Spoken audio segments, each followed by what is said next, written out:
All right. Well, joining me this morning is Canton senior Ayson Rice. And Ayson, you were part of the state dual championships for Canton. How did that feel? How did you feel like you guys wrestled yesterday? I feel like we wrestled pretty good. I feel as though we progressively got better as the day went on, as we started getting more matches. And I feel as though that in the finals, we really showed what the Kansas Seahawks were we on. I wanted to pull up a picture here and see if I can get it. Yeah, there it is. Hunter Richmond in that first game or that first match of the finals was up against a pretty tough kid from Phillip, Jensen Fitch, and Hunter able to get a win in that match. How did that kind of set the tone for you guys? I mean, they're pretty even. I guess it wasn't unexpected, but him winning that match and everything, that set the tone. I believe that it really set the tone for us coming out there and maybe getting a win that'd be pretty big for us, and just letting us know that, like, no matter what happens, we can win regardless. Because I know we were all kind of like, well, we haven't really faced a tough team like Phillip quite yet. I mean, we've faced like respectable opponents, but like not the best like Phillip was being in the finals of the state duels, and we know that it could just go either way. So we weren't really sure how it would go, but just with that match, it really set it got us all fired up for us to get the tour going and keep it going good. So I've got the team photo up from yesterday, and you've been part of a lot of team trophies and such over the years up that way. What does this one mean to you? I mean, it's a repeat for you guys, and you all have won 4 of the last 5 state dual tournaments. What does this one mean to you? I'd say what it means to me is it ends off me and my team adventures by ending it on a good note. Ends it with a high, and I believe it gets me to look forward towards our regions, where we're looking to win another team title there, and into the state individual tournament where we're going to hopefully go 6 for 6 in the past 6 years. So I wanted to ask you kind of I don't know, just a different question. You're going for your 4th straight state title here in a few weeks. How do you feel about facing a kid on the mat in the first round of like a 16-round bracket? You know you're going to win. How do you treat that kid? That young man might be his first wrestling experience. Hey, I get to wrestle Ayson Rice, but how do you treat that kid in his first experience? I treat him like it's the state finals. Like every match is important, but nothing's really too special, because then if you start like blowing it out of proportion, then you start overthinking it in your mind, and then you start getting a little anxiety. But I treat every match the same, where it's like, let's just say it's like a semifinal match, where like It's a big, but it's not like the biggest match like it's a final. I give every match importance, but I don't really make it too important. So tell me about this big match, and I've got it pulled up on the screen. And for folks at home, this was, I think, the finals of the Lee Wolf tournament. And you ran into Moses Gross from Huron, who's fantastic. Was undefeated coming into this match. I don't know if you can even kind of watch the match and tell us what's going on here. So I was just like, I knew Moses has a really good double step wrestler, and I've been around him forever, at least since high school. And I was really making sure to just not let him try and get into his offense, but getting to mine also. So I really made sure to be a little bit more defensively than what I normally am, because with how him and I wrestle, he's super athletic, and he can just explode through positions unlike somebody like your average wrestler. And I just had to be a little bit more cautious going into this match, but thankfully I was able to hold off his offense, and when he did get to my leg, I was able to get a stalemate there and just continue to work with my offense and get to my underhooks.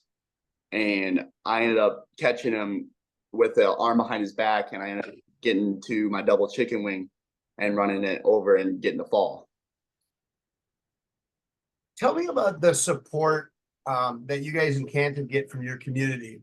And I'll kind of reference it this way. This is going to take a second, but when I'm at the state meet and it's a big match and Canton gets the first takedown, the entire Canton crowd is like, 2 at the same time. And you can hear that. What does that mean to you as a young man and somebody that's had the support of those people? I believe, to me, it like kind of gets me fired up, and it gets me to like, all right, let's go get another one, and let's go put on a show for these people. Like, they're here to come watch us. So now I feel as though it's my job to give them something to watch. Like I feel as though that's kind of my job. Like obviously my job is to go out there and go win and go put points on the board. But I feel as though for me with the crowd is to go give them a show to watch, go be entertaining, go do like these fancy moves and whatnot. So we talked earlier in the year, and I wanted to ask you about the first state championship. You know, you'd never had one before. Who did you run into, and like what were your nerves like in that match against a kid from the Badlands Brawlers?